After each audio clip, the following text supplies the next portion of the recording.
Bueno, la charla se titula Identificación molecular de los parásitos, el camino hacia la secuencia de ADN. El objetivo de la misma es hacer un recorrido por todos los pasos que hay que hacer para llegar a una secuencia de ADN que nos permita la identificación molecular de los parásitos. Pretende ser una charla introductoria, muy útil para aquellos que no han incursionado aún por este camino, y de repaso y de discusión para aquellos que ya tienen experiencia. El primer paso consiste en la preparación y la preservación de la muestra. En este punto estaremos discutiendo diferentes estrategias de conservación de la misma para que los siguientes pasos podamos obtener un ADN de buena calidad.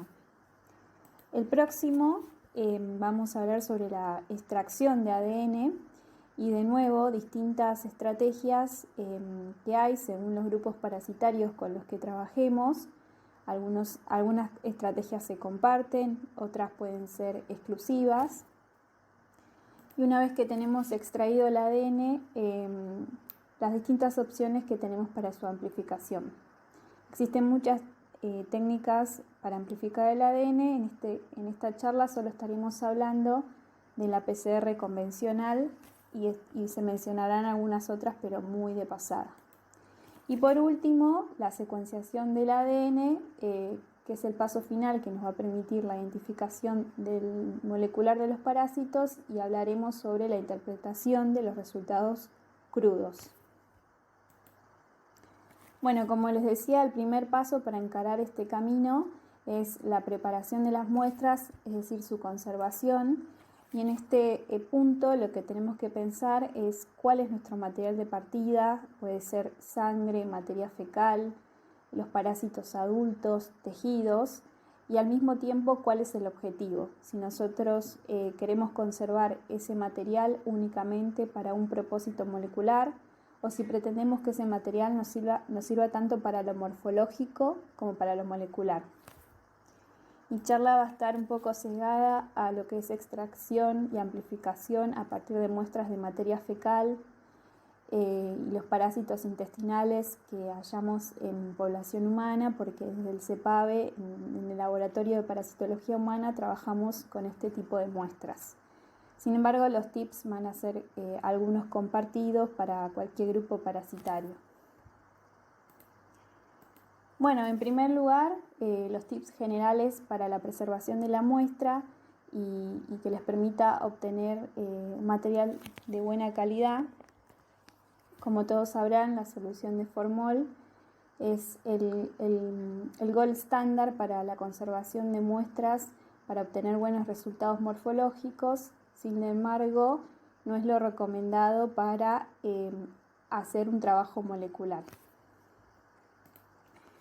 Lo que hace el formol, en realidad el formaldehído contenido en la solución de formol, es favorecer las reacciones de cruzamiento, de cross-linking entre el ADN y las histonas que están adosadas o asociadas a las moléculas de ADN cuando se encuentra en su forma de estado natural en el interior de las células.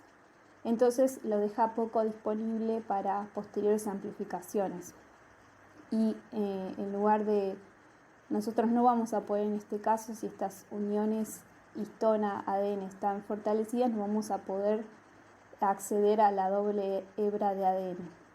Otras cosas que hace el formaldehído es unirse a bases nucleotídicas, entonces impide su interacción con su base complementaria, entre otros daños que puede producir esta sustancia que van a estar alterando la secuencia final del ADN.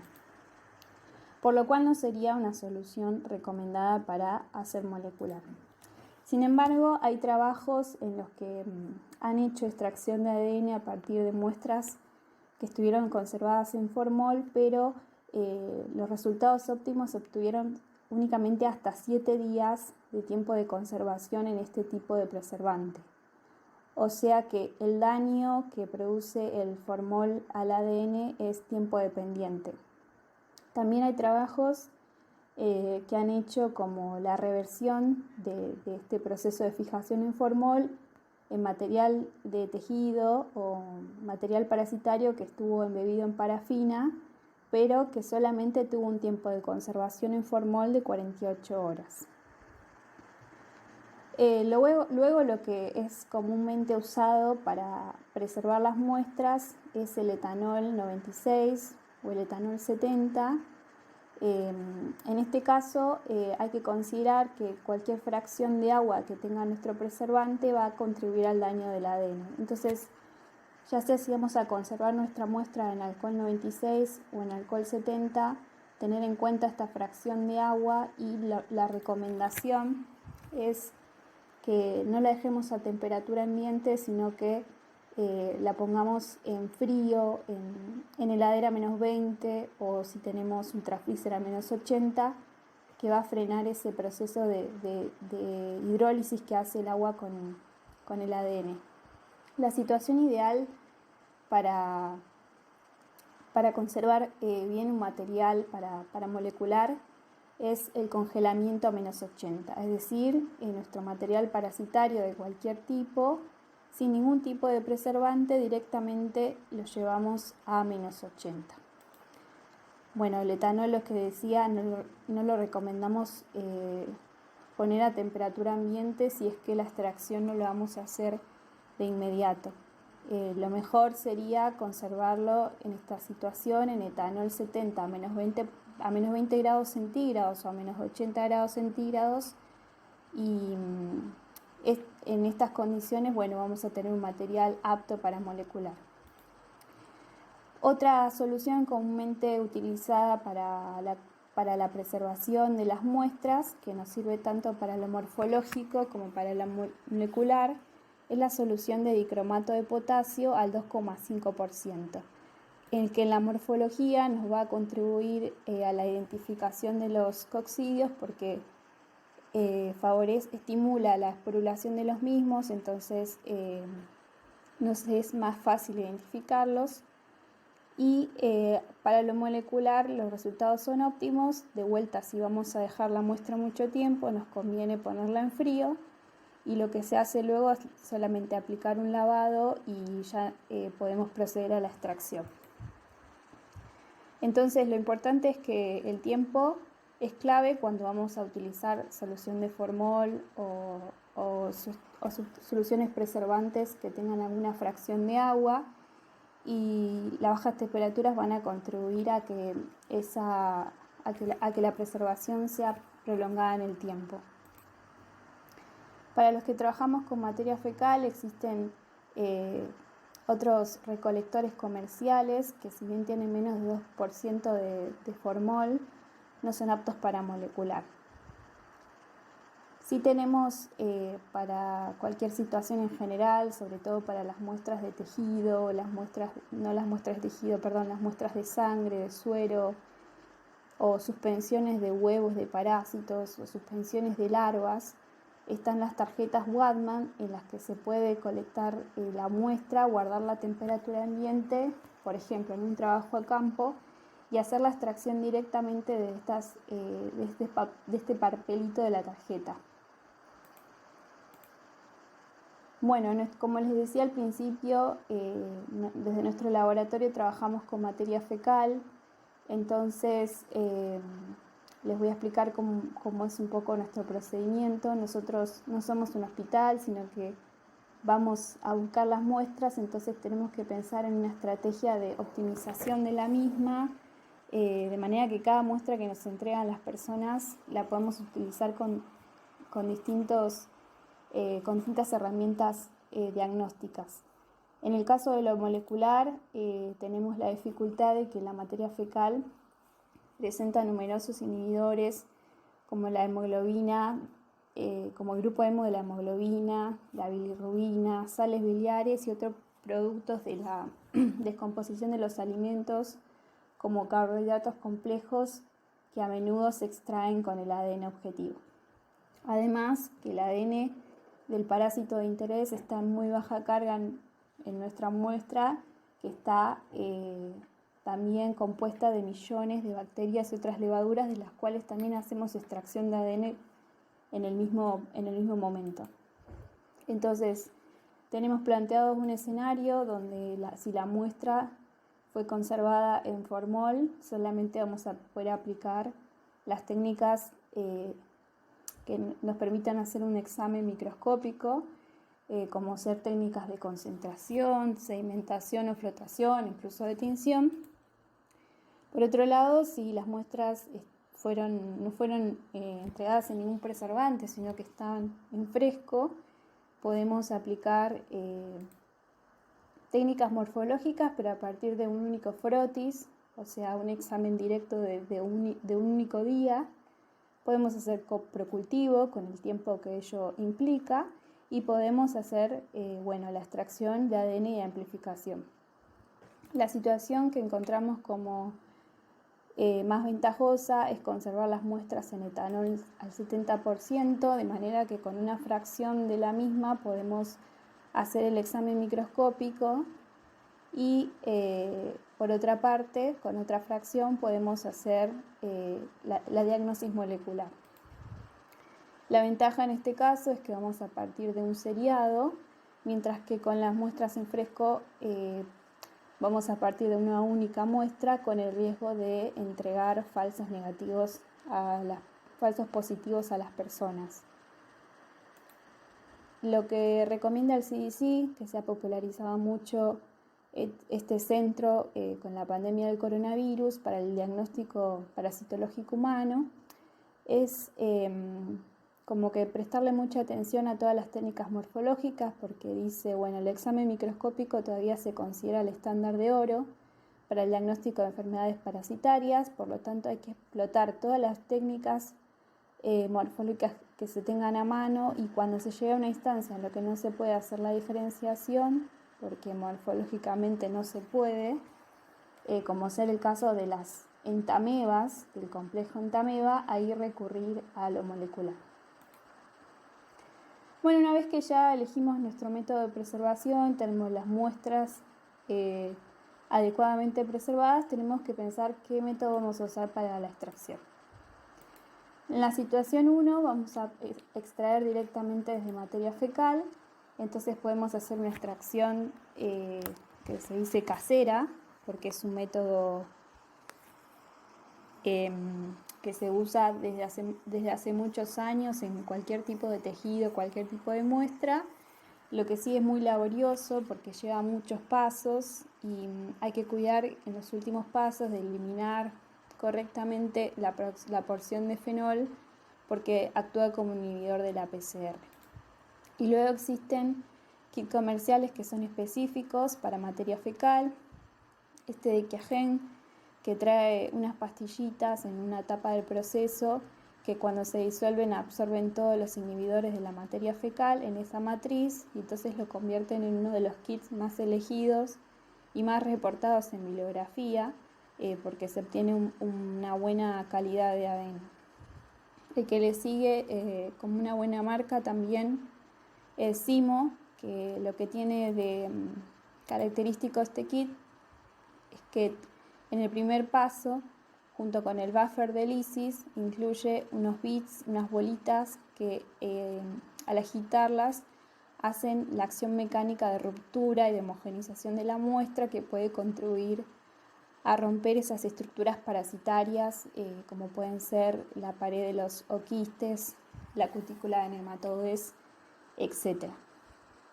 Luego, en los últimos años, hay un boom por el estudio del microbioma a partir de las muestras de materia fecal, con lo cual se han desarrollado numerosos kits comerciales para la extracción a partir de materia fecal, así que es cuestión de buscar precios. Y en este caso también hay una empresa argentina que desarrolló su propio kit comercial para extracción de ADN, pero que todavía no está en catálogo. Esto es un poco para hablar de que la extracción de materia fecal puede ser difícil, pero sin embargo hay gente que trabaja con coprolitos. En este caso lo que hicieron es estudiar coprolitos de humanos de hace aproximadamente 1400 a 540 años atrás. Y además de encontrarse con el desafío de que en las muestras hay un un montón de inhibidores y que el ADN del parásito es muy poco en la muestra en sí. Además tuvieron que enfrentarse al daño del ADN por la antigüedad que tiene la muestra. Y esto causa dificultad durante la secuenciación y posterior alineación con una secuencia de referencia existente en la base de datos. En este caso, utilizaron técnicas microscópicas y técnicas moleculares de secuenciación de nueva generación, no utilizaron una PCR simple, para buscar parásitos zoonóticos. Y bueno, ellos encontraron por microscopía huevos de Diphyllobotrium y Dipylidium caninum, además de otros huevos a los que no pudieron identificar a nivel específico de cestodes y trematodes. La secuenciación y los análisis filogenéticos les permitieron encontrar lecturas de Cryptosporidium, Giardia, intestinales y esquistosoma. Bueno, ¿qué pasa si partimos de huevos, nuevamente de materia fecal, pero no nos convenció el kit de extracción, o sabemos nosotros que nuestra materia fecal hay huevos de determinado parásito de nuestro interés y queremos concentrarlos para asegurarnos de que nos queden en la muestra y que efectivamente el ADN que obtenemos al final del proceso sea de los huevos y nos liberamos de todas las levaduras, bacterias o por lo menos reducimos su carga. Entonces lo que podemos hacer con la muestra es una técnica de concentración por flotación. Puede ser una flotación con sacarosa, una flotación de Jeter, de Willis, de manera que nos vamos a quedar en esa primera etapa con el sobrenadante de la solución. Luego agregamos agua para que baje la densidad de esa solución y los huevos queden en el pellet. Luego hacemos un lavado de ese pellet para eliminar la solución de flotación que hayamos usado y ya nos quedamos con los huevos puros. Y otra estrategia es hacer una sedimentación que puede ser un Ritchie modificado. Y en lugar de usar formol usamos agua y nuevamente nos vamos a quedar con los huevos en el pellet. Hacemos un lavado para que esto nos quede lo más libre posible del acetato etil o del éter que hayamos usado. Y nuevamente tenemos los huevos libres a disposición para la extracción.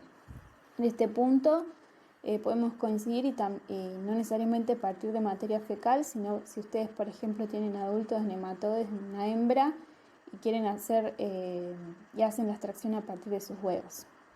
Se debe hacer una ruptura por shock mecánico, por ejemplo, para romper las membranas celulares y acceder al ADN, y ese ADN se puede directamente usar para hacer una PCR o usar un kit comercial que ustedes tengan disponible.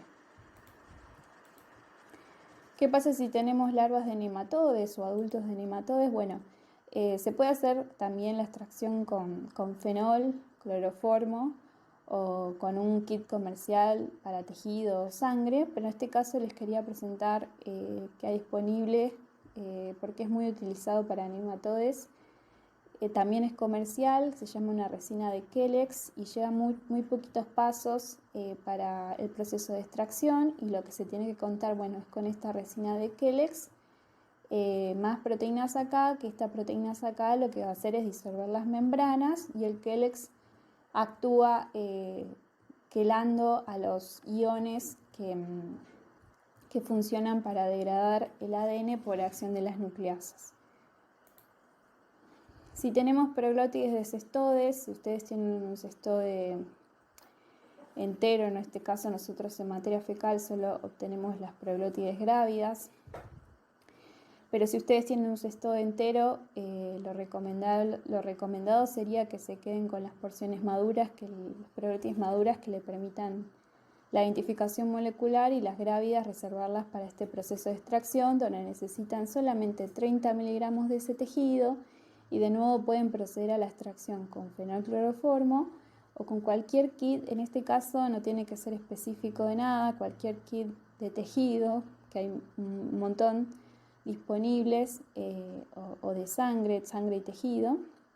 Y está bueno usar estas en el primer paso de lisis para disolver este tejido, para disolver este material, estos como pilones de mortero, para macerar la muestra. Lo mismo pueden hacer con las larvas de nematodes. Son descartables, algunos se pueden lavar, autoclavar. Para los protozoos y casos especiales como blastocystis y microsporidia, tenemos que tener en cuenta que cuentan con estructuras como la pared de los quistes o quistes y las esporas que son difíciles de romper. Entonces a cualquier kit que utilicemos hay que agregarle algún paso, si ese kit no cuenta con ese paso de ruptura física, que puede ser por shock térmico. Lo que hacemos nosotros es utilizar nitrógeno líquido y entonces sometemos la muestra a ese enfriamiento brusco con nitrógeno líquido durante 1 minuto y un calentamiento rápido a 95 grados centígrados. Y eso lo repetimos 3 veces y eso produce como el shock térmico. O si no, se pueden utilizar esos bits, esas bolitas que le mostraba que tenía uno de los kits que hacen de acción de romper esas paredes. Bueno, otra cosa que hay que tener en cuenta, no solo con los protozoos en nuestro caso, también con cualquier grupo que hallemos en la materia fecal, es la emisión discontinua de estos parásitos. Sobre todo se da mucho en el caso de blastocystis, como explicaba la doctora Leonora Kosutsky en su charla. Por lo tanto, se deben analizar varias muestras de heces antes de informar una interpretación diagnóstica negativa. Otra cosa que podemos hacer es enriquecer la muestra previamente, ya sea por flotación, como hicimos, como contamos como en el caso de los huevos, o hacer cultivo en el caso de blastocystis y microsporidia, lo cual implicaría que la muestra esté en fresco, si no, no podemos hacer cultivo. Un tip importante es que una vez que nosotros obtenemos el material de ADN por cualquier método, ese volumen final que tengamos, hagamos alícuotas de ese material, porque en el proceso de congelar y descongelar el ADN se puede dañar. Entonces podemos ir utilizando una alícuota cada vez que hacemos un proceso de amplificación. También es importante que una vez que se obtuvo el ADN, hacer un control de calidad del mismo, ya sea por un análisis cuantitativo o un análisis cualitativo.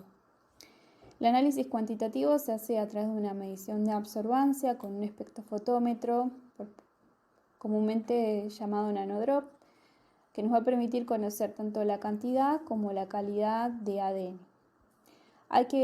El aparatito nos va a tirar esta pantalla y nos va a dar datos de las absorbancias y de la cantidad en nanogramos por microlitro y este grafiquito.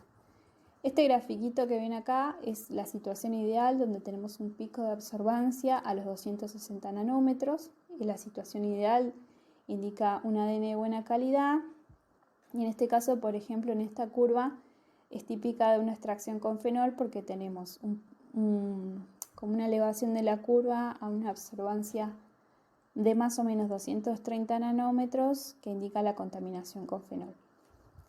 Lo que tenemos que mirar es estos cocientes 260, 280 y debería estar en un rango de 1.8 a 2 para decir que tenemos un ADN de buena pureza, y el cociente 260, 230 menor a 1,5 para descartar la contaminación con sales, carbohidratos, fenoles que pudieron haber quedado del proceso de extracción o que ya estaban presentes en la muestra desde antes. Una vez que nos aseguramos que tenemos cantidad y pureza de ADN, tenemos que ver que ese ADN esté entero. Eso se hace muy fácil. Podemos correr un gel de agarrosa 1% y sembrar de 5 a 7 microlitros de la muestra de ADN, y cuando el ADN está degradado vamos a ver un chorreado, unas bandas luminosas. Estas situaciones que ven acá son de ADN degradado. Y lo que vemos acá es la situación ideal, donde tenemos el ADN genómico completo, que no está chorreado, y esa es como la situación ideal. El ADN fragmentado dificulta la amplificación de productos de PCR de alto peso molecular y afecta la reproducibilidad de las técnicas. Bueno, ya avanzamos hacia la etapa de amplificación del ADN. Yo les decía que existen diferentes estrategias para la amplificación, pero que simplemente vamos a hablar de una PCR que nos va a permitir amplificar una región de interés hasta llegar a nuestra secuencia para hacer la identificación. Para una PCR vamos a necesitar los primers, el marcador genético, y eso va a variar, depende del grupo parasitario que querramos identificar, y lo recomendado es buscar en bibliografía cuál es el marcador genético más comúnmente utilizado para ese parásito, cuáles son los primers que dan mejores resultados.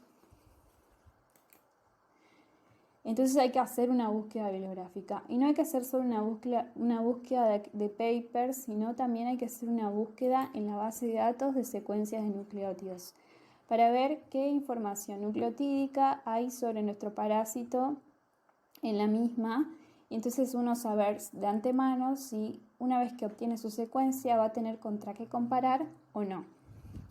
La base de datos más populares es la de NCBI o GenBank, como la conocerán comúnmente. Después están las de Europa y Japón, pero si ustedes hacen una búsqueda en NCBI ya van a tener toda la información de estas dos bases contenida en esta. Otra base que es muy completa, muy buena y muy recomendada es Silva Database, pero esta base solamente contiene información de ARN ribosomal. Otra cosa que recomiendo es buscar en bases de datos que contengan información de genomas, que el NCBI también provee una, para ustedes saber si sobre su parásito ya se ha secuenciado el genoma completo o no, para saber cuánta información hay disponible o no. Bueno, los marcadores genéticos, hay muchísimos que se pueden utilizar como marcadores genéticos. Yo solamente me voy a detener en dos, en dos regiones, digamos, en el ADN ribosomal y en el ADN mitocondrial, como para repasar un poco y hablarles sobre la importancia de conocer la naturaleza de sus marcadores genéticos que van a usar, no importa cuál sea, cómo estudiarlos, saber cómo evolucionan,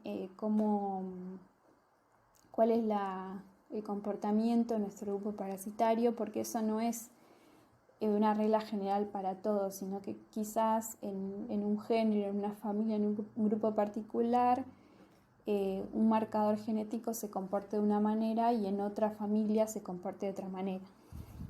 Pero en general, el ADN ribosomal, por ejemplo, es una familia de genes de copia múltiple. Cada una de estas copias en un organismo eucariota consta de regiones génicas, el 18S, el 5.8S, el 28S y el 5S. Estas tres van a formar parte de la subunidad mayor de los ribosomas, y el 18S va a formar parte de la subunidad menor. Luego tenemos regiones que se transcriben pero que no tienen una función a nivel de los ribosomas, que son los internos transcriptos, espaciadores internos transcriptos 1 y 2, que son más variables, por esto que les digo que no están sometidos a un proceso de selección, porque no forman parte de la subunidad de los ribosomas. Entonces son muy valiosos para la identificación a nivel especie específica. Y luego vamos a tener la región génica, que es el 28S, que hay que tener en cuenta que las primeras 600 a 900 pares de bases contienen 3 dominios divergentes, denominados de 1, de 2 y de 3, y sobre estas regiones se suelen concentrar los primers, los primers que se diseñan para hacer análisis filogenéticos o de identificación. Y luego tenemos el 18S, que se caracteriza por tener una expresión diferencial de diferentes estadios parasitarios. Por ejemplo, pasa mucho en Plasmodium, que su organización a su secuencia es diferente en los diferentes estadios de Plasmodium. Por eso yo le digo que para cada marcador, por ejemplo, En 18S de Plasmodium se comporta de una manera y sirve para la diferenciación de estadios, y quizás en otros grupos esté más conservado. Por eso hay como que ver qué hay en bibliografía de nuestro marcador genético para después hacer interpretaciones. Hay que tener en cuenta que si bien estos marcadores son muy conservados, también tienen 9 regiones hipervariables sobre las que también se hacen diseños de primer para hacer identificación. En sí, todo este conjunto hasta el 5.S se transcribe todo como un premensajero, y debido a que tiene una evolución concertada, las secuencias entre las repeticiones que hay en tándem de este mismo locus conservan como porcentaje de similitud entre las secuencias. Y después las regiones espaciadoras que no se transcriben, IGS1 y IGS2, también son muy variables, no están tan conservadas y tienen potencial para la identificación. Se utiliza mucho para ligaduras y bacterias. Por otra parte, el ADN mitocondrial, que cuenta con 2 genes para RNA ribosomal propio y tiene alta proporción codificante, entre ellas genes que codifican para el citocromo 1 y para la citocromo B, por ejemplo, que son muy popularmente conocidos como marcadores genéticos. Tiene una tasa de mutación de hasta 10 veces superior a los genes o los marcadores nucleares, porque los mecanismos de reparación de su ADN son muy rudimentarios, entonces son muy útiles también para el ADN mitocondrial. Cualquier gen que usemos muy útil para los análisis filogenéticos. Lo que hay que tener en cuenta es cuidado con los pseudogenes, que son repeticiones o réplicas de ADN, de secuencias de ADN que no son verdaderos genes, y que por ahí, si nosotros amplificamos un pseudogen en vez del gen verdadero, podemos cometer errores de identificación. Rápidamente quería nombrarle que, bueno, además de las secuenciaciones de amplicones cortos, existen estrategias de secuenciación de nueva generación que lo que hacen es secuenciar grandes cantidades de material genético de gran longitud. Y en este estudio lo que hicieron es no secuenciar solo un marcador como el COX-1 o la citocromo B de 2 especies de tenia, sino que hicieron es secuenciar por estas tecnologías de nueva generación, secuenciar el ADN mitocondrial completo. Y tener en cuenta este tipo de trabajos es importante para ver cómo está compuesto y organizado el ADN mitocondrial del parásito de interés, aunque no vayamos a secuenciar todo el genoma mitocondrial, ver cómo en esos trabajos se comporta el marcador que vamos a usar nosotros. En este caso, en las 2 tenias, que en las 2 especies vieron que las similitudes dentro de las especies era menor, las diferencias, entre las tenias de la misma especie era menor que las diferencias entre especies. O sea, hay mayor divergencia entre especies. Bueno, y la otra cosa que ustedes tenían que buscar en bibliografía era qué primers usar para levantar esos marcadores genéticos. ¿Qué pasa si no encuentro bibliografía porque mi organismo es muy nuevo, o los que hay no son muy recomendados? Bueno, deberíamos diseñar unos propios. No vamos a ver en esta charla porque sería muchísimo más larga, pero hay un montón de programas que nos permiten el diseño de primers. La misma base de datos que yo le contaba de GenBank o de NCBI tiene una herramienta que se llama Primer Blast, que le permite hacer diseños de primers. Después hay otro programa que se llama Primer 3, que es también libre, disponible gratuitamente, y otras herramientas que les permiten que una vez que ya diseñaron su primer, hacer como un control de calidad del mismo. Yo lo que les quería mostrar rápidamente es que este programa Primer Blast no solo les sirve para diseñar primers, sino para chequear la especificidad de los primers que ustedes eligieron para hacer la amplificación de su parásito.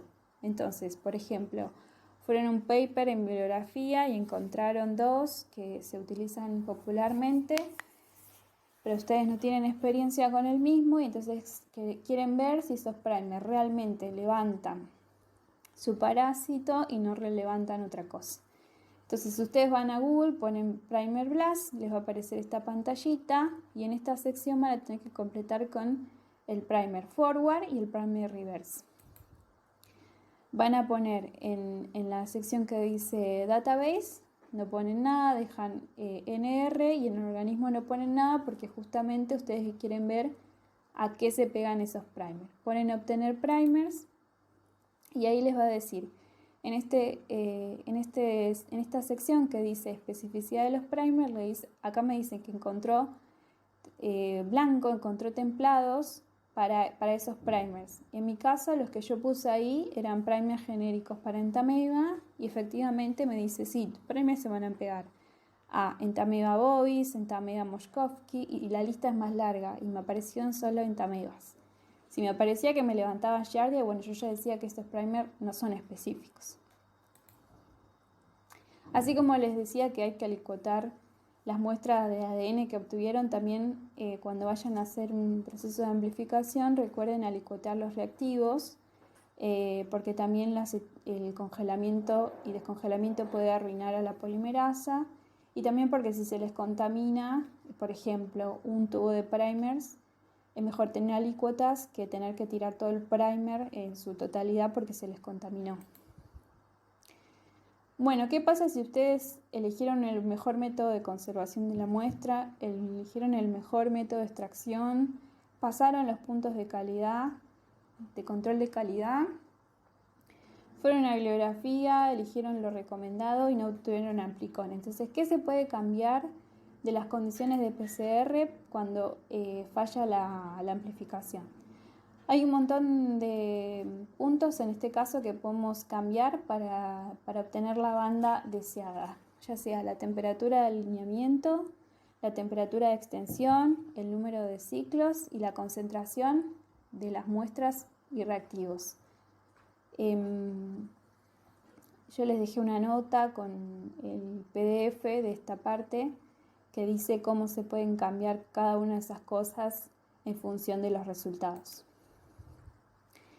Bueno, esto rápidamente, nosotros que trabajamos con materia fecal y hacemos el diagnóstico humano, debemos incluir en nuestra reacción de PCR diferentes controles para asegurarnos que el resultado que estamos dando, por ejemplo, un negativo, es realmente un negativo. Y entonces incluimos un control interno de extracción y amplificación que consiste en agregar un ADN externo a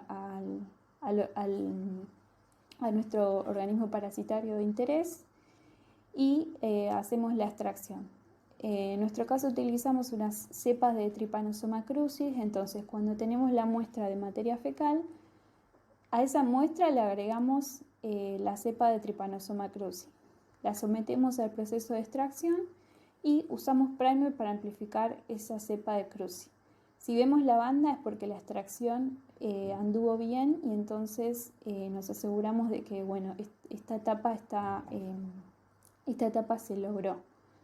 Si no vemos ADN para nuestro parásito de interés es porque no está. El control positivo de amplificación, que es usar ADN ya extraído de nuestro parásito de interés. El control negativo de la amplificación, en nuestro caso, es utilizar muestra de un paciente que no tiene ningún tipo de grupo parasitario, que esté sano, y también hacemos la extracción y vemos si da amplificación o no debería dar. Y el control negativo, como el control negativo de reactivos, es utilizar todos los reactivos de la PCR sin ponerle ADN, sino que le pones agua. Finalmente llegamos a la etapa final de secuenciación del ADN y lo que vamos a hablar es rápidamente de la interpretación de los datos crudos.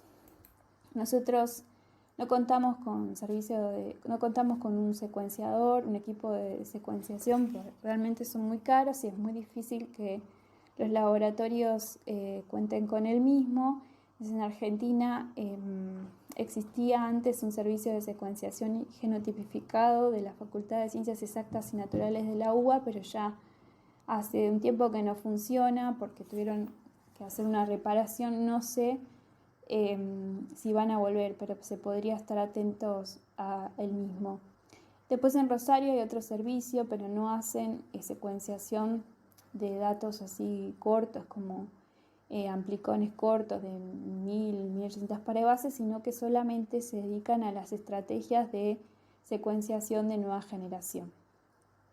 Después hay desde CONICET un instituto que se llama Cerela, que se encuentra en Tucumán, y sí ofrecen un servicio de secuenciación para amplicones cortos. Lo último que me pasaron es un precio de reacción de $10 con un precio de purificación de 150 pesos por muestra, pero ahora no están funcionando por la pandemia, así que lo que queda como disponible y que sigue siendo más económico que Cerela es Macrogen. Cuando nosotros enviamos nuestras muestras a Macrogen, lo que vamos a obtener son diferentes datos, y entre ellos estos datos de cromatograma. Y en esta diapositiva lo que les muestro son dos situaciones ideales de buenos resultados de secuenciación. En la primera vemos los picos de señal de nuestros datos, uno al lado del otro, donde acá vemos un gráfico de calidad de esos datos y no vemos nada de ruido de fondo en el cromatograma, que sí acá sí vemos un poco de ruido, pero la señal de nuestra muestra es mucho más alta. Entonces en estas dos situaciones podemos continuar hacia adelante en el proceso de identificación. En este caso también vemos que hay mucho más ruido que en el anterior, pero la señal de nuestra muestra sigue siendo alta. Sin embargo, hay lugares donde tenemos el dato de la señal de nuestra muestra y ese ruido que casi como que están confusos. Y en este punto donde el equipo puso una C, podría haber una T, y entonces habría que en esta situación chequear manualmente esas zonas como más confusas. Y acá esta situación es más compleja porque la señal de ruido casi es la misma altura o más o menos que la señal de la muestra. En esta situación pasa cuando nosotros teníamos poco ADN de partida, porque hubo contaminantes o porque los primers que usamos se pegaron a sitios inespecíficos. Estos dos gráficos que les muestro acá son más bien típicos de cuando tenemos muy poca cantidad de ADN, entonces aparece una señal muy alta al principio y después la señal de nuestra muestra. En esta situación tenemos, pese a esa señal muy alta al principio, tenemos buena calidad de nuestra muestra después porque los picos están separados uno al lado del otro. Entonces en este caso barremos con estos picos de baja señal y podemos trabajar, pero acá no. Acá hay mucho ruido de fondo que se confunde con la señal de nuestra muestra. Esta la tenemos que descartar. Y otra cosa a la que hay que prestar atención es en estas situaciones en las que, miren, tenemos hasta acá un cromatograma de buena calidad, con los picos separados sin background de fondo, y acá tenemos ya como dobles picos. Esta situación puede ser común cuando nosotros partimos, en vez de un único parásito, partimos de un pool de parásitos, por ejemplo, un pool de larvas. Entonces pueden haber variantes de secuencia dentro de ese pool, a los que se les llaman polimorfismos. Acá ven, un pico de señal se superpone con el otro. Entonces el aparato, el equipo, lo pone como una N porque no lo puede terminar de definir. Y esto lo tenemos que considerar como que son o dos clones o dos individuos diferentes. Si nosotros ya nos quedamos tranquilos con que nuestro cromatograma está bien, lo que hacemos es llevarlo a un programa que nos permite eliminar las secuencias de baja calidad de los extremos, que son típicas, hacia el extremo anterior y el extremo posterior. Y después hay múltiples programas para hacer el alineamiento de las secuencias que hayamos obtenido si utilizamos los dos primers en el sentido forward y reverse. Por ejemplo, y yo les recomiendo el Student Package, que tiene adentro ese paquete dos programas que le permiten hacer el alineamiento y generar secuencias consenso. Y con esas secuencias consenso vamos a pasarlos a un archivo de formato FASTA, que es, en vez de tener los piquitos como cromatogramas, vamos a tener solamente las letras de las bases. Y eso lo podemos meter en cualquier base de datos que hayamos elegido como de referencia. Como les decía, podía ser la de del NCBI o GenBank, y van a la herramienta BLAS del NCBI y van a cargar su archivo FASTA y hacer lo que se denomina BLAS. Y entonces van a tener todos los organismos con los que alineó su secuencia. Y en este caso lo que van a tener que prestar atención es a estos numeritos, no solo de identidad de secuencia, sino también de cobertura y el valor. Que esta cobertura es cuánto de mi secuencia abarca la secuencia que estaba ya subida en la base de datos. Y el valor, que es la probabilidad de que ese alineamiento entre secuencias, la mía y la que estaba en la base de datos, sea por azar. Entonces, cuando este valor sea más chico, más cercano a 0, mejor. Y la identidad, que es la similitud exacta entre las dos secuencias. De nuevo, la mía y la que estaba en la base de datos. En este caso, el organismo que yo aislé fue Entamoeba dispar. Ustedes me podrían decir que, y sí, comparto que hay muchas desventajas de estos métodos, y entre ellos es el costo del equipamiento y que es imposible llevar un termociclador a campo. Así como dato de color, quería comentarles sobre dos investigadores argentinos que estudiaron acá en Buenos Aires. Diseñaron un equipo de amplificación, un termociclador, pero del tamaño de una cajita de tips, que tiene para poner de 8 a 16 tubos, con lo cual está bueno para un laboratorio que no tiene espacio, que recién empieza, que no va a hacer trabajar con tantas muestras, y también obviamente para llevar a campo.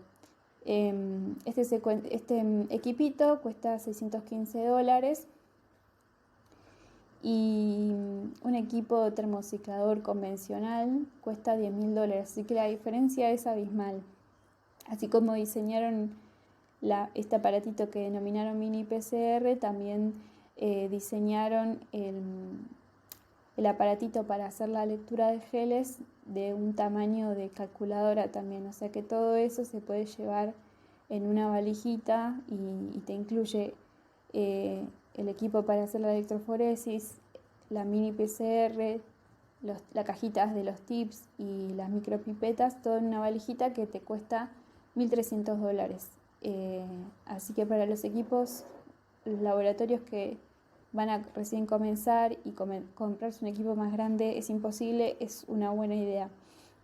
Y por ejemplo, bueno, ellos decían que este tipo de tecnología se puede llevar a las escuelas y también, bueno, por ejemplo, acá vemos a un astronauta que pudo hacer sus primeros experimentos sobre las bacterias que encontró en la estación espacial gracias a este tipo de diseños. Y bueno, por último, para aquellos que estén en este tema y que tengan que comprar reactivos, es muy recomendable esta empresa de productos biológicos de la provincia de Buenos Aires. Son de la Universidad de Quilmes y desarrollan las polimerasas, los kits de extracción, enzimas, proteínas acá, y como todo es de producción nacional, nada es importado, los precios son muchísimo más bajos que los que se importan, como Promega o marcas así que son más reconocidas, pero que estos igualan en calidad.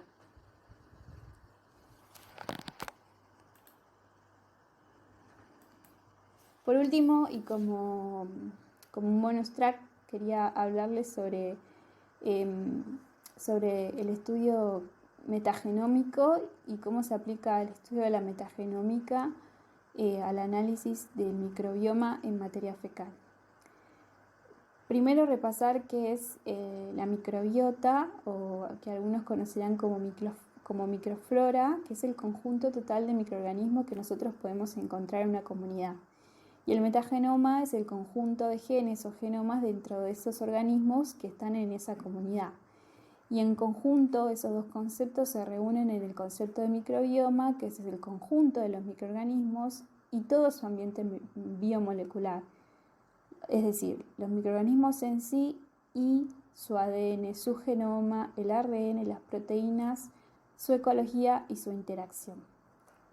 Entonces, lo que hicieron en este trabajo es utilizar las herramientas de la metagenómica, que permiten estudiar toda la composición biomolecular, para ver el impacto de un trasplante de materia fecal en personas que están infectadas con Clostridium. Entonces, se buscaron donantes, es decir, pacientes sanos, que son aquellos que no contaban con antecedentes de infecciones o afecciones gastrointestinales, ya sea agudas o crónicas, que no estuvieron sometidos a un tratamiento con antibióticos en los últimos 3 meses, que obviamente dieron negativo al test de Clostridium y otras infecciones como hepatitis A, B y parásitos intestinales, entre otros.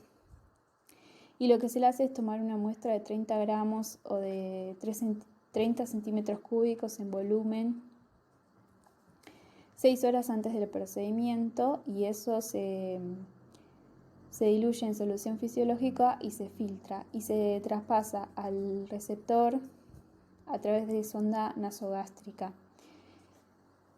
Lo que hicieron entonces los investigadores es ver el perfil de microbioma antes del trasplante y post-trasplante, y encontraron que de los 12 participantes, 86% se recuperó de la infección, o sea, la infección ya no pudo ser detectable, y que su microbioma post-trasplante se parecía mucho más al microbioma del donante que al de ellos antes del trasplante, encontrando una mayor diversidad que permitía combatir a esta infección. Bueno, por último, comentarles algunas de las referencias que se utilizaron. Yo les voy a compartir este libro que es sobre la identificación molecular de parásitos patógenos humanos. Si bien está concentrado, o sea, el hospedador en este caso es el humano, todo el contenido puede servir y ser aplicado a otros grupos parasitarios, así que se los voy a compartir. Y bueno, nada, muchísimas gracias.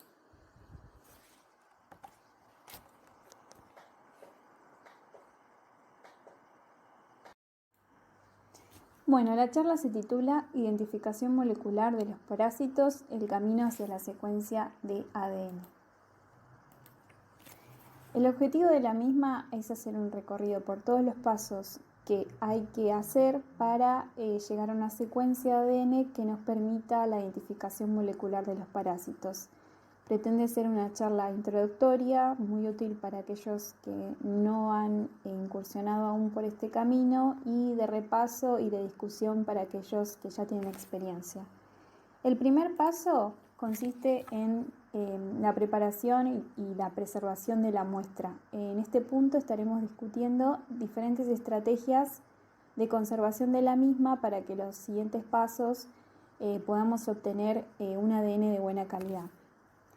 El próximo vamos a hablar sobre la extracción de ADN y, de nuevo, distintas estrategias que hay según los grupos parasitarios con los que trabajemos.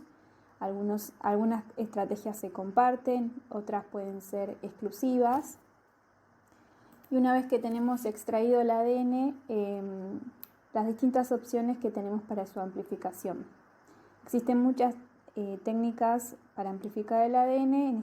En esta charla solo estaremos hablando de la PCR convencional y se mencionarán algunas otras, pero muy